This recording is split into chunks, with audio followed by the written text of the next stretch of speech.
अब हम पढ़ेंगे रेडियो एक्टिव विघटन का नियम या रदरफोर्ड सोडी का चरघातांकी क्षय का नियम। रेडियो एक्टिव विघटन का नियम,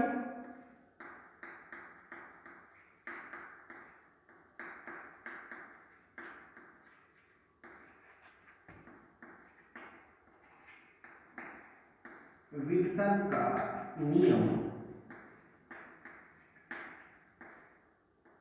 या रदरफोर्ड सोडी का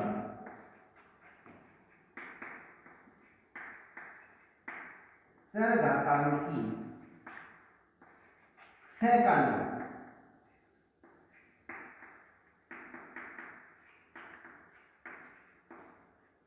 रेडियो एक्टिव विघटन का नियम या रदरफोर्ड सोडी का चरघातांकी क्षय का नियम, ये इंपॉर्टेंट नियम है एग्जाम के लिहाज से। रेडियो एक्टिव विघटन का नियम या रदरफोर्ड सोडी का चरघातांकी क्षय का नियम। देखिए, रेडियो एक्टिवता पदार्थों के परमाणु का एक नाभिकीय गुण है। किसी रेडियो एक्टिव पदार्थ के स्वतः विघटन का गुण या स्वतः विघटन की प्रक्रिया एक स्वतः होने वाली यादृच्छिक परिघटना है। अर्थात रेडियो एक्टिवता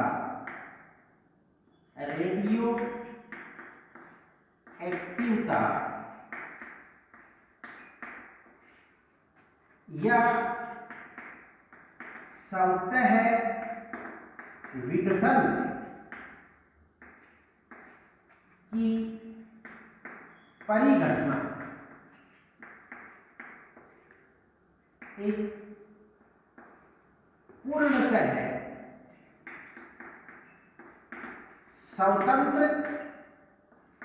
एक पूर्णतः स्वतंत्र एवं स्वतः होने वाली यादृच्छिक परिघटना है। यादृच्छिक परिघटना है। रेडियो एक्टिवता या स्वतः विघटन की परिघटना एक पूर्णतः स्वतंत्र एवं स्वतः होने वाली यादृच्छिक परिघटना है। इसे किसी भौतिक जैसे ताप, दाब, बल आदि या रासायनिक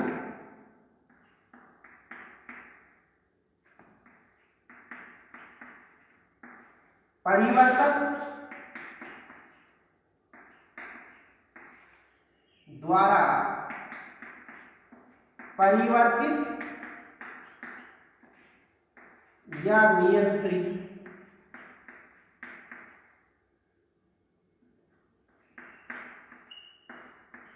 नहीं किया जा सकता।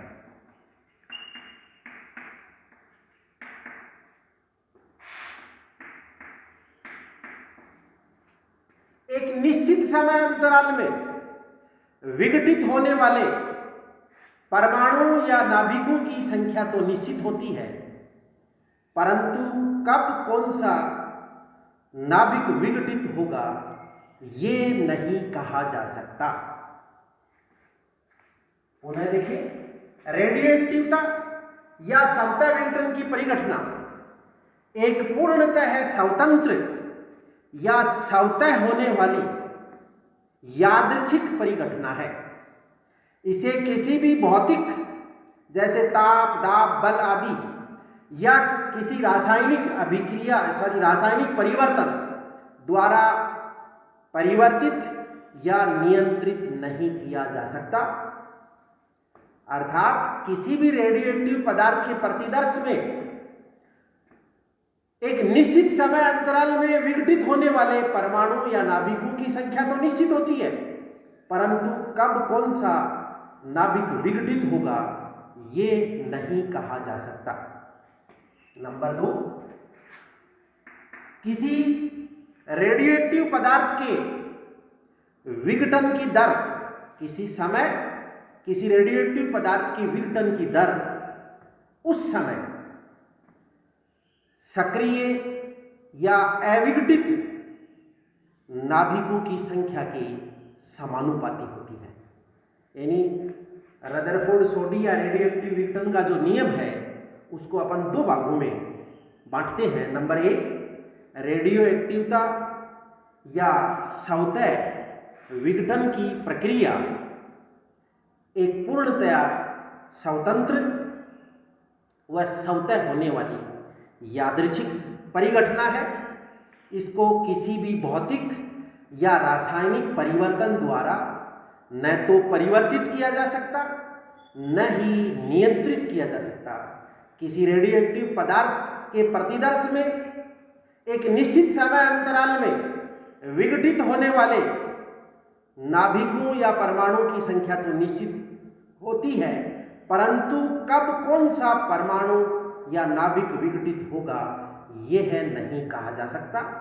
दूसरी बात, किसी समय पर किसी रेडियोएक्टिव पदार्थ के विघटन की दर उस समय सक्रिय या अविघटित नाभिकों की संख्या की समानुपाती होती है। यह है रदरफोर्ड सोडी का चरघातांकी क्षय का नियम या रेडियोएक्टिव विघटन का नियम। यदि प्रारंभ यानी जब समय का मान 0, प्रारंभ में किसी रेडियोएक्टिव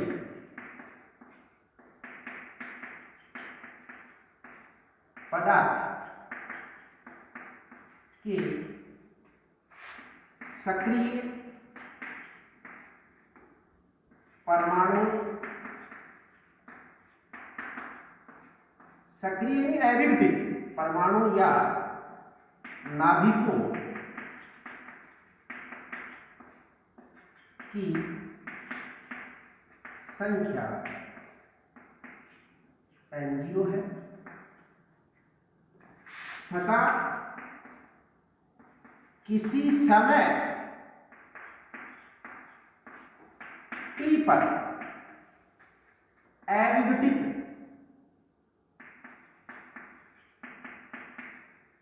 यानी सक्रिय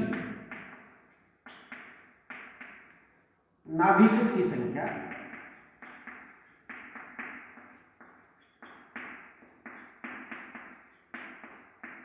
N है।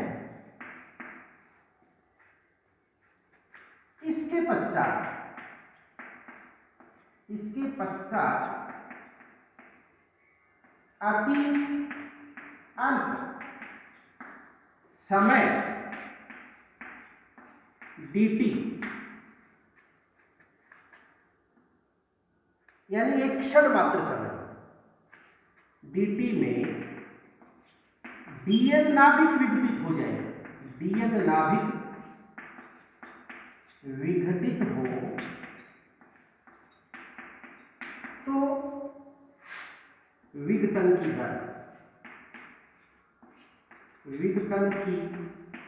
दर होगी -dn/dt। यहां ऋण चिन्ह, जैसे जैसे नाभिकों का विघटन होगा सक्रिय नाभिकों की संख्या घटती जाएगी, तो उस कमी को व्यक्त करने के लिए माइनस का चिन्ह, यानी विघटन की दर -dn/dt। dt समय में dn नाभिक विघटित हो गए तो विघटन की दर dn/dt, लेकिन ऋण चिन्ह यहां ये प्रदर्शित करता है कि जैसे जैसे नाभिक विघटित होते जाएंगे सक्रिय नाभिकों की संख्या में कमी आती जाएगी। तो उस कमी को व्यक्त करने के लिए माइनस का चिन्ह लगाते हैं। तो विघटन की दर अर्थात माइनस dn/dt उस समय t पर जो सक्रिय नाभिक थे उनकी संख्या के समानुपाती होती है, यानी विघटन की दर minus dn/dt is proportional to n। यह है चरघातांकी क्षय का नियम। इस समानुपाती के निशान को हटाने के लिए नियतांक काम में लेते हैं lambda minus dn/dt is equal to lambda into n। Equation number 1, यहां लेमडा एक समानुपातिक नियतांक है।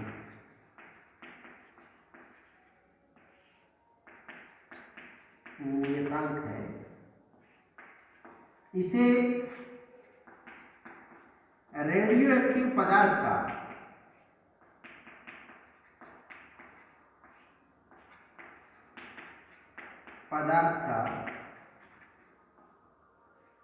क्षयांक या क्षय स्थिरांक कहते हैं।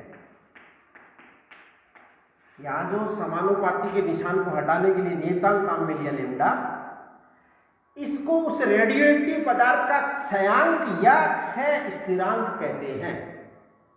अब यदि समीकरण 1 को अपन हल करें तो इसका हल ये होगा।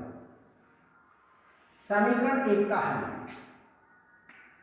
समीकरण 1 का हल देखिए, समीकरण 1 को अपन इस रूप में व्यक्त कर सकते हैं, dn/n this equal to minus lambda into dt। ये माइनस का निशान दूसरी साइड ले गए, n को इस साइड ले आए, dt को उस साइड ले गए, तो इसको अपन लिख सकते हैं dn/n equal to minus lambda into dt। यदि इसके दोनों पक्षों का समाकलन कर दें, समाकलन dn/n बराबर माइनस समाकलन माइनस लेमडा इंटू dt। यहां अपने को 1/n का n के सापेक्ष समाकलन करना है, तो ये समाकलन का मान होगा log आधार की n। दिस इक्वल टू इसमें माइनस लेमडा, ये कांस्टेंट है, माइनस लेमडा, और dt का समाकलन होगा t प्लस समाकलन नियतांक c। log आधार की n बराबर माइनस लेमडा इंटू टी, जो कि समाकलन की सीमाएं नहीं है इसलिए प्लस c, ये c यहाँ एक समाकलन नियतांक है, यहाँ c एक समाकलन नियतांक है।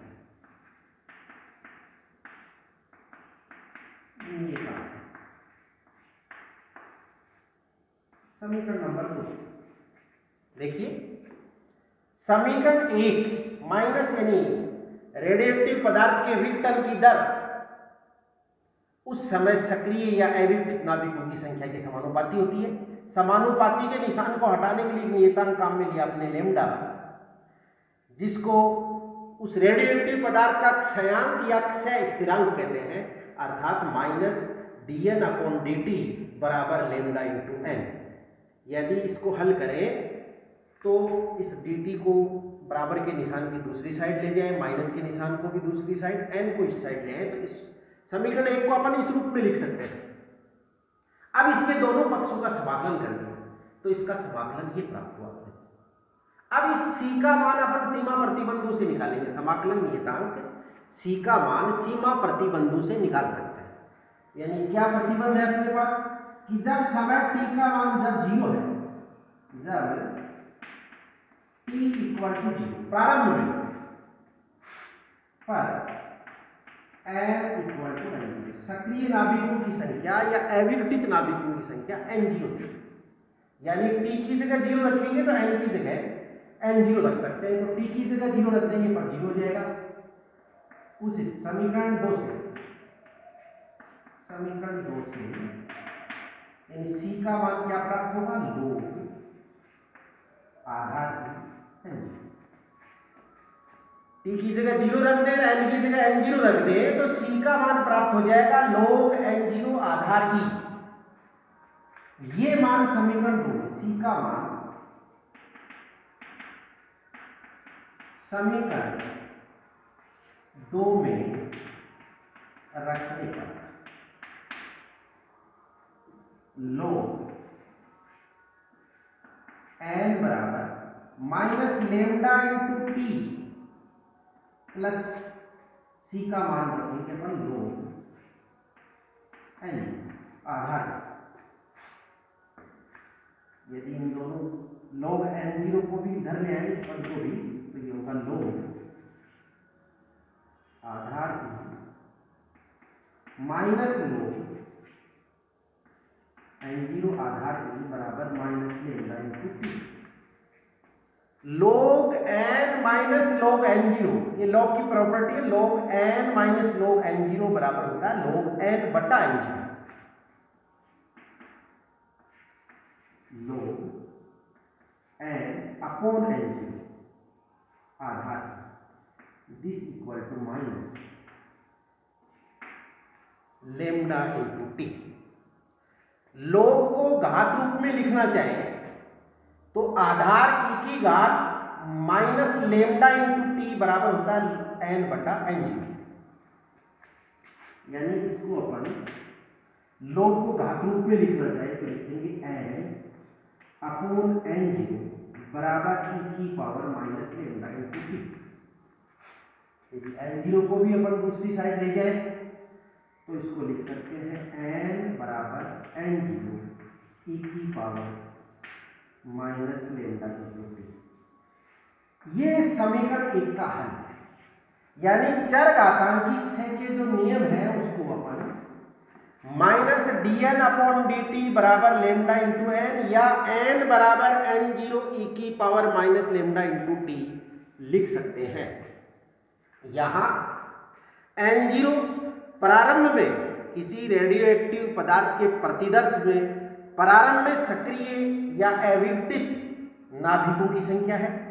n किसी समय स्मॉल t पर शेष सक्रिय नाभिकों की संख्या है।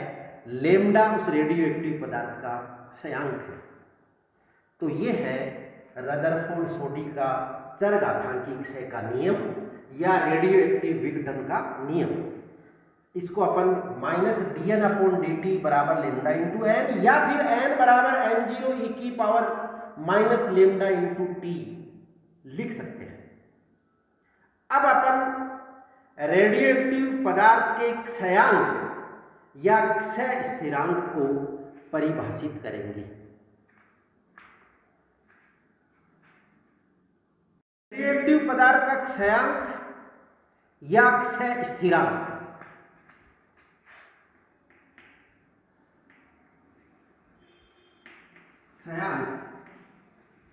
या क्षय स्थिरांक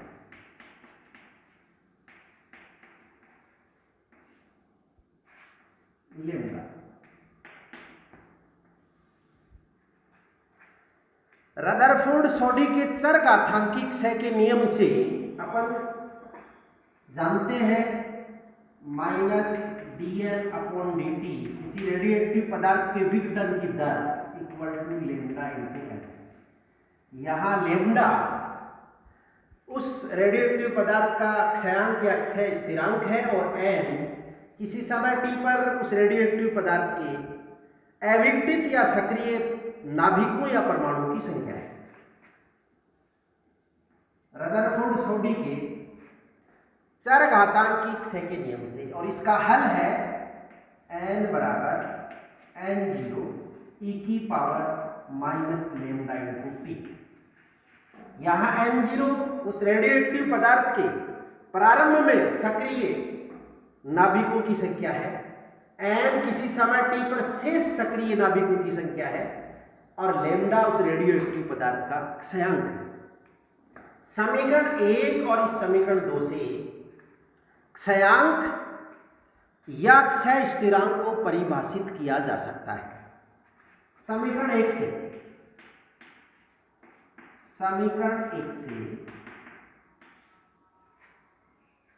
lambda equal to minus dn upon dt upon n।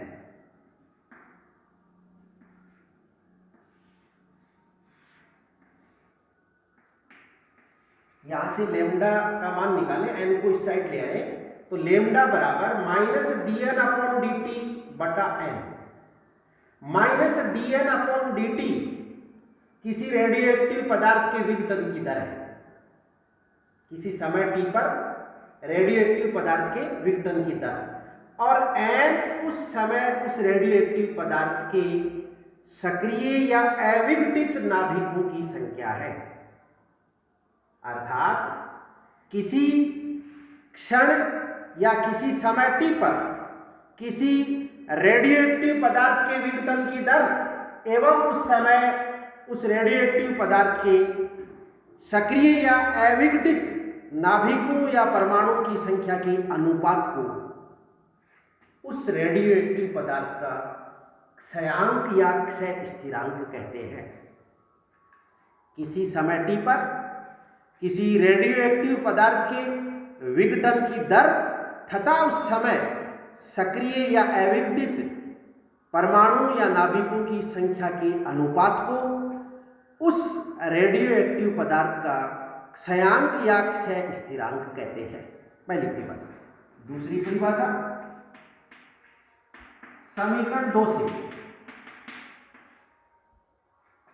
इस समीकरण 2 में यदि लेमडा बराबर 1 अपॉन टी रखते हैं तो लेमडा का मान 1 बट्टा टी रख दिया जाए तो टी से टी कैंसिल होकर e की घात -1 शेष बचेगी, जिसको अपन नीचे लाए तो एक घात प्लस हो जाएगी।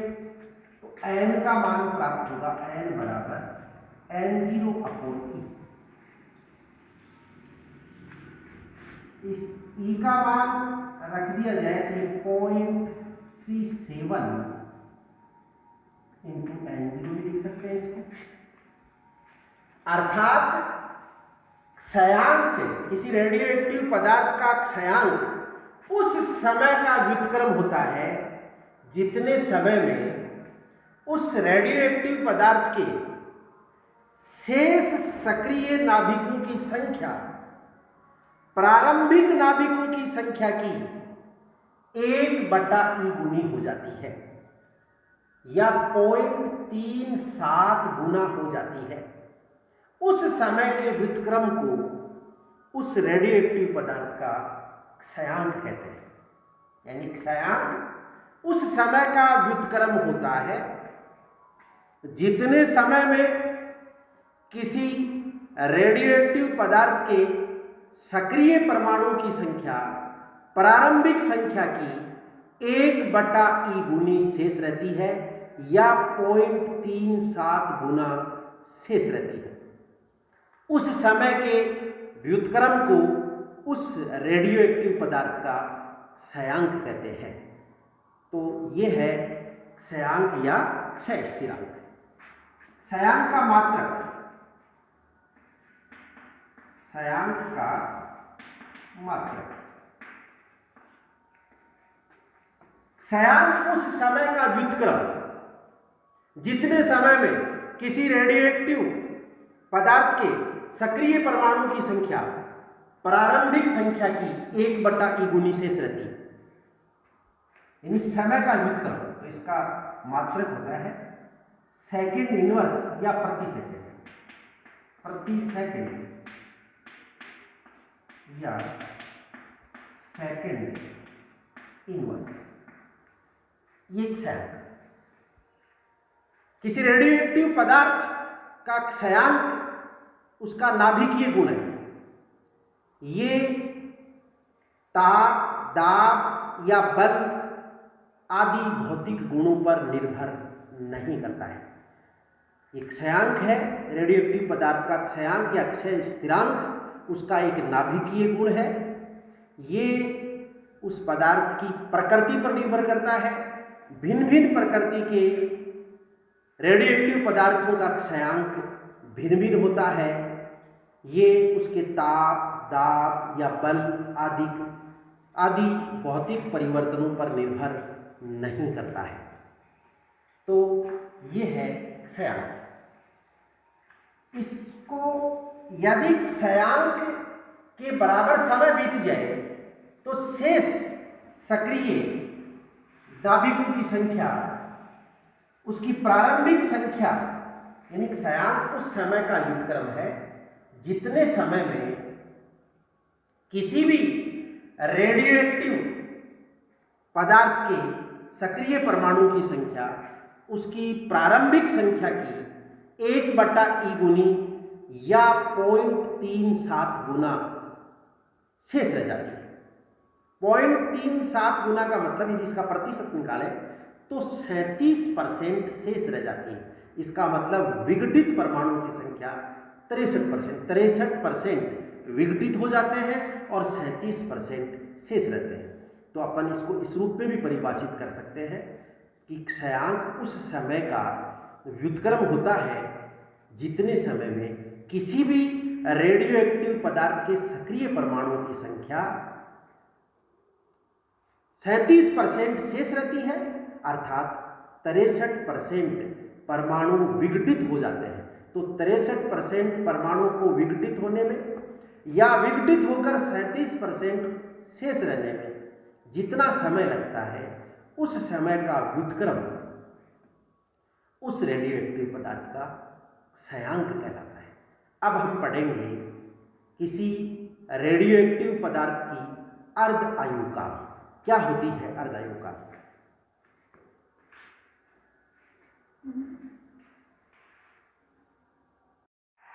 किसी रेडियोएक्टिव पदार्थ का अर्ध आयु काल, अर्ध आयु काल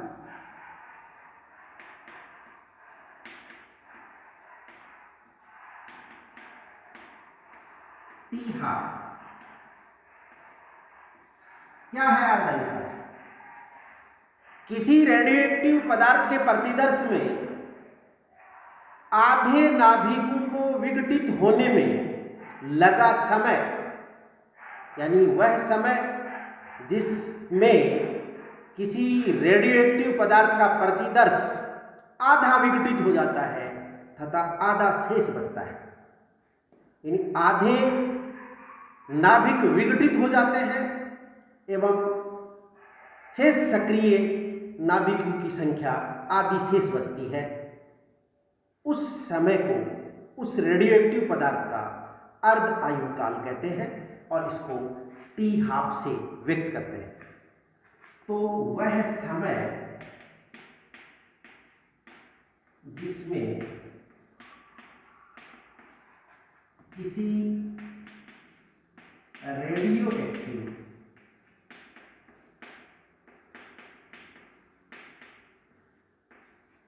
पदार्थ के प्रतिदर्श में आधे नाभिक विघटित हो जाते हैं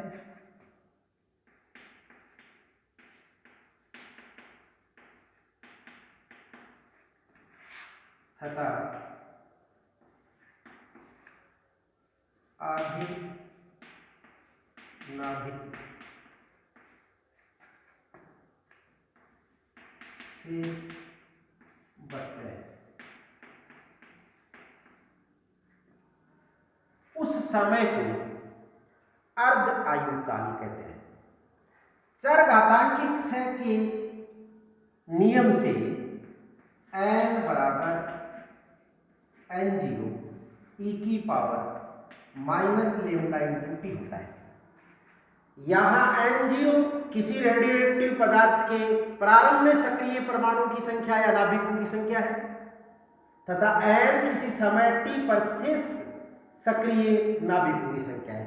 लेम्डा उस रेडियोएक्टिव पदार्थ का क्षयांक है। यदि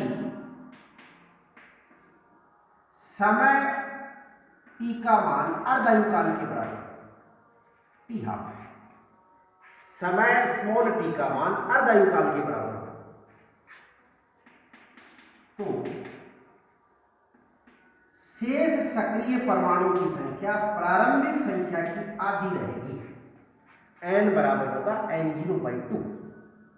यानी समय जो है वो अर्धायुकाल के बराबर बीत जाए तो उस रेडियोएक्टिव पदार्थ के शेष सक्रिय परमाणु या नाभिकों की संख्या प्रारंभिक संख्या की आधी हो जाएगी, आधे विघटित हो जाएंगे, आधे शेष बचेंगे।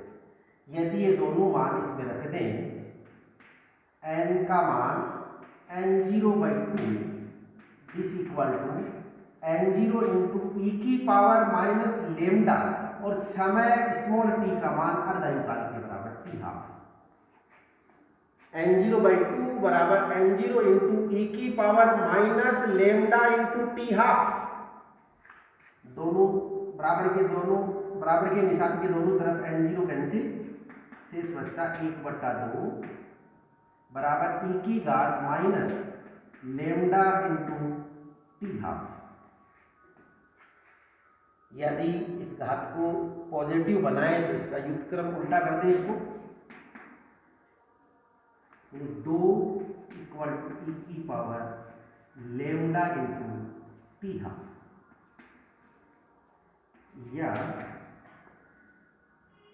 e की power lambda into T half बराबर।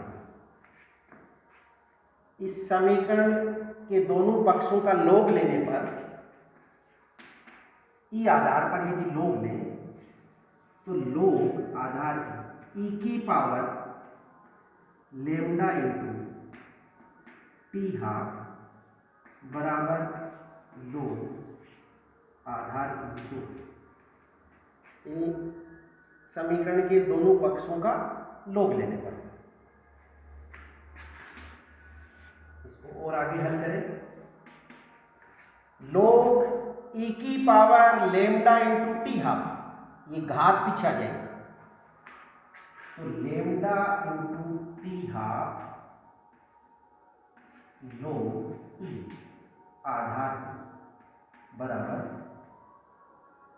लॉग 2 आधार, क्योंकि लॉग ई का मान ई आधार पर 1 होता है, लॉग ई का मान ई आधार पर 1 होता है। इसके स्थान पर 1 रख दें तो ये आएगा लेमडा इंटू टी हाफ बराबर लॉग ई लॉग 2 आधार। टी हाफ का मान निकालना है तो लेमडा को दूसरी साइड ले लें, तो अर्धायुकाल टी हाफ बराबर लॉग 2 आधार अपॉन लेमडा। यदि लॉग के आधार ई को 10 में परिवर्तित किया जाए तो इसको 2.303 से गुणा करना पड़ता है, यानी टी हाफ बराबर 2.303 लॉग 2 10 आधार अपॉन लेमडा। 10 आधार पर लॉग 2 का मान 0.3010 होता है। यदि ये मान पुट कर दें तो टी हाफ इक्वल टू 2.303 और लॉग 2 का मान 0.3010 अपॉन लेमडा। 2.303 को 0.3010 से गुणा करें तो ये गुणनफल 0.693 आता है अपॉन लेमडा। तो टी हाफ अर्धायुकाल का मान 0.693 अपॉन लेमडा होता है। ये है अर्धायुकाल का फॉर्मूला। अर्धायुकाल होता है 0.693 अपॉन लेमडा।